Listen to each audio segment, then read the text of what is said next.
Hello guys! Welcome to my YouTube channel. Ayan, samahan niyo po akong mag-unpacking ng backpack organizer. Ayan, binilhan ko si Gia ng backpack organizer kasi laging gulo-gulo yung notebook niya. Humihiga yung notebook niya, minsan bale-balentong. Ito kasi yung bag ni Gian, so malambot siya. Malambot yung bag, so talagang kailangan ng backpack organizer para maayos yung bag. Ayan. Tingnan natin kung gaano kaganda at ka-effective na hindi na magugulo yung kanyang gamit. So, ito. Unpacking na natin kanyang backpack organizer. Tingnan natin kung ano itsura niya. Ayan, nakita ko lang to.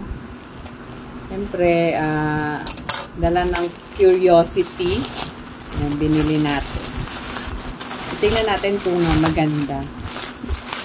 Kasi ang mga bata, hindi sila marunong mag-ayos talaga ng gamit. So, kung ano lang talaga yung kanilang paglalagay. Ayan, ito yung pinaka-division. Ayan, may division. So, ito yung backpack organizer. Ayan, ilalagay ito sa loob ng bag. Ayan, may mga packet siya. May mga lalagyanan ng papel, ng ballpen, tapos kung ano-ano pa. Iaayos natin siya. So, samahan nyo ako, ilalagay ko to sa bag. Ayan guys, ilalagay natin to sa bag. Ito yung bag ni Gia. Madaming basura. Lalagay natin itong backpack organizer. Dito. Ayan. Ganyan siya. Tapos, ilalagay natin ito. Yung division. Para may division. Tapos, ilalagay na natin yung notebooks. Yung notebooks with yan. Isa-isahin natin. Medyo mabigat.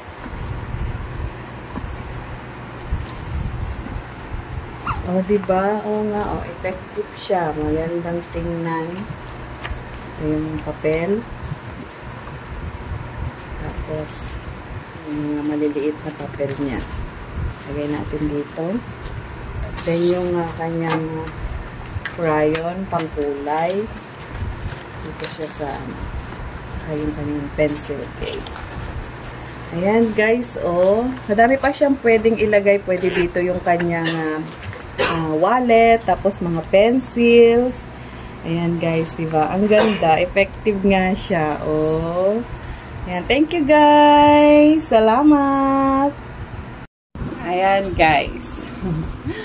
Kita nyo na, mas maganda siyang tingnan. So, yung mga notebook ni Gian is hindi na siya magbabalintungan. Ayan, nahihirapan kasi siyang isa-isahin yung notebook niya kapag kaya nilalagyan ko siya ng may subjects dito para pag nakatayo yung kanyang notebook, ayan, may pangalan. So madali na siyang mahahanap. Tapos hindi na siya magtutumba-tumba. Ayan, madali na niya ding ma-organize yung gamit niya. Syempre bata pa siya, hindi pa siya marunong ng maayos. So kailangan nating bilhan siya ng gamit na mas magpapadali sa kanyang pagkuha ng mga notebooks. Ayan. Natuwa naman siya. Pinakita ko sa kanya. Sabi niya, natuwa siya. Mas gusto daw niya. Ayan, para hindi daw siya mahirapan. Ayan guys. Thank you sa pagsama sa aking premiere. At kung gusto nyo malaman kung saan ko to binili, ayan, ilalagay ko sa description box yung link ng Lazada. Ayan. Thank you. Bye-bye, guys.